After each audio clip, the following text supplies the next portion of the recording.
Hey Songbirds, your Wednesday WOW is brought to you by Pillar Number 1, Weekly Lessons, in Section 2 called Warm-Ups. So that's our WOW, vocal warm-ups.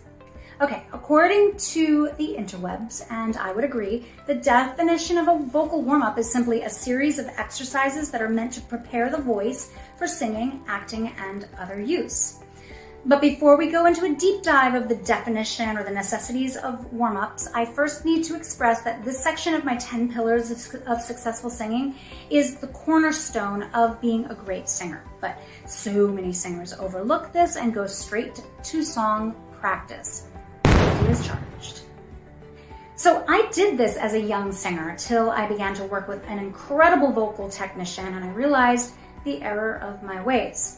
But it wasn't really my fault. I was just misguided by previous teachers who excitedly pushed me too soon into opera rep before I was vocally ready for it, and they didn't take the necessary steps with exercises I needed to develop my voice faster. This caused a disconnect between my mind and my voice. It also wasted a lot of time, money, and emotional energy. I was left frustrated often, and I felt like I wanted to quit 100 times. I didn't comprehend breath control or technique specific to the rep. I just sang songs I was told to sing. Yikes. Thank goodness I discovered yoga around the same time I started singing lessons. Otherwise, I would have been greatly held back with my understanding of the breath and the voice, especially since I also have asthma. But I finally found the right voice teacher who taught me solid technique, and my vocal development grew exponentially. I was excited to practice every day because I could see massive strides in my vocal strength, my stamina, and my flexibility, and it was liberating and empowering. As you develop your daily practice, you'll see significant changes not only in your physical voice, but also in your mind-body connection and how quickly your brain adjusts to muscle memory. So with a regular warm-up practice, you'll actually hone your technique in each way possible.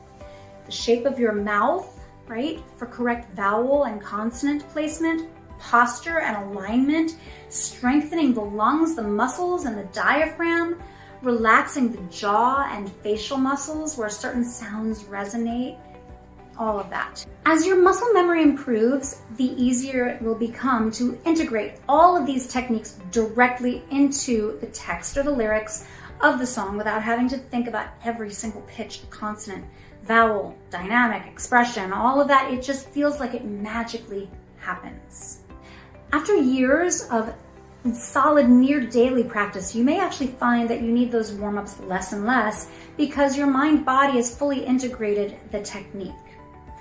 Today, the most I do for my warm-up practice are the heritage exercises for stamina and strength training every other day, breath work, alignment, and focus with yoga posture exercises as well. And if there's a specific technique that I need to polish because it's called for in my repertoire. I can rely on my very dependable muscle memory, but this took me a decade to get to this point, okay? This is why I still consider vocal warm-ups the cornerstone of successful singing. So let's get down to it and why it's so important. Okay, vocal warm-ups are intended to accomplish 5 things. Number 1, a physical whole body warm-up. Number 2, preparing the breath. Number 3, preparing the articulators and the resonators. Number 4, moving from the spoken register to the singing register, or an extension of the spoken register for actors and public speakers. Number 5, preparing for the material that's going to be rehearsed or performed. So let's talk about number 1, a physical whole body warm-up. Physical whole body warm-ups help prepare a singer's body in myriad ways. Muscles all over the body are used when singing, which is why we technicians stress that the entire body is the voice, right? Stretching helps to activate and prepare the large muscle groups that take care of balance and posture, and the smaller muscle groups that are directly involved with breathing and facial articulation. Stretches of the abdomen, the back, the neck, and shoulders are important to avoid tension, which influences the sound of the voice through constriction of the larynx and the breathing muscles. Actors, including opera singers and musical theater performers, may actually need to do a more comprehensive physical warm-up if their role is very physically demanding. Moving on to number 2, preparing the breath. Preparing the breath involves stretching the many muscles that are involved with respiration, but also for preparing them to sustain exhalation during long singing and speaking passages. Specific training of the respiratory muscles is required for singers to take very quick and deep breaths and sustain their exhalation over many bars of music. So a good vocal warm-up should include exercises such as square breathing, panting, or puffing air, which is used to engage the intercostal muscles.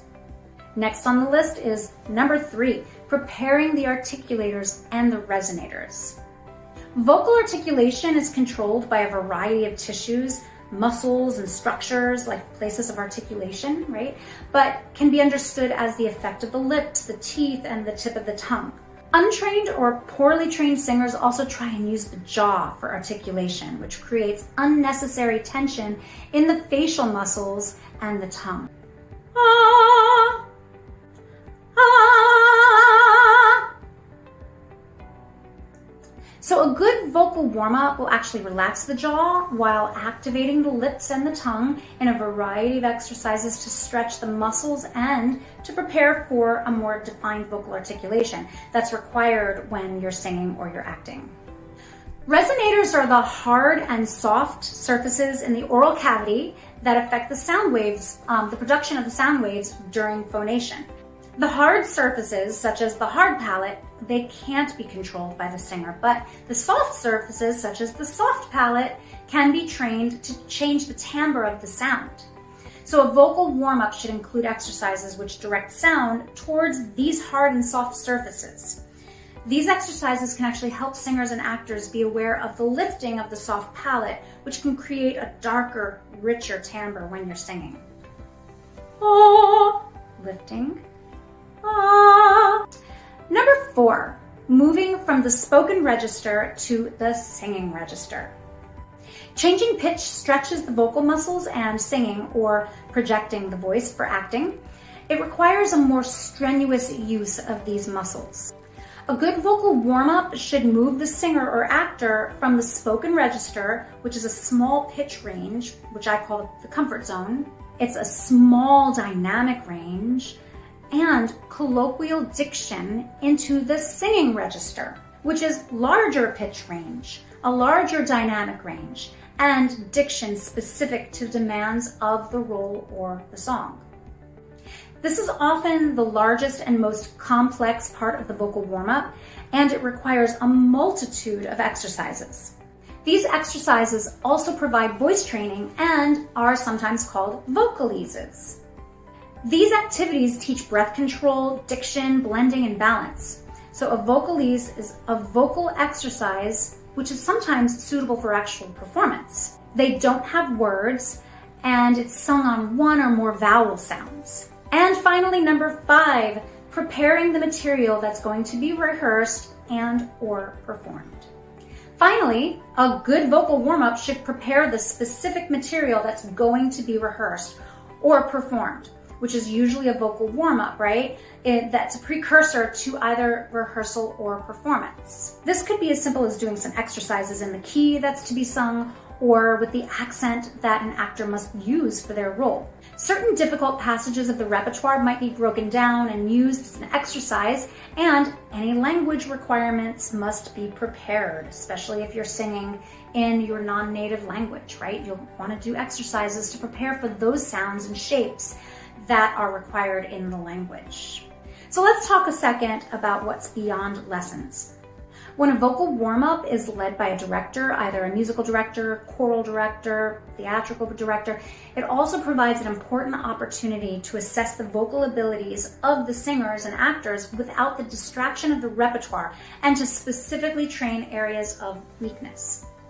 Unfortunately for some, their director may be the only voice teacher they ever work with, so the vocal warm-up is the only time where they receive specific training for the muscles required by their craft. Thanks for joining me in this Wednesday Wow on vocal warm-ups. If you enjoyed this, give me a like, give me a share, and don't forget to subscribe to my YouTube channel if you love to sing. I'm Corinne Bach, and I'll see you in the next Wednesday Wow.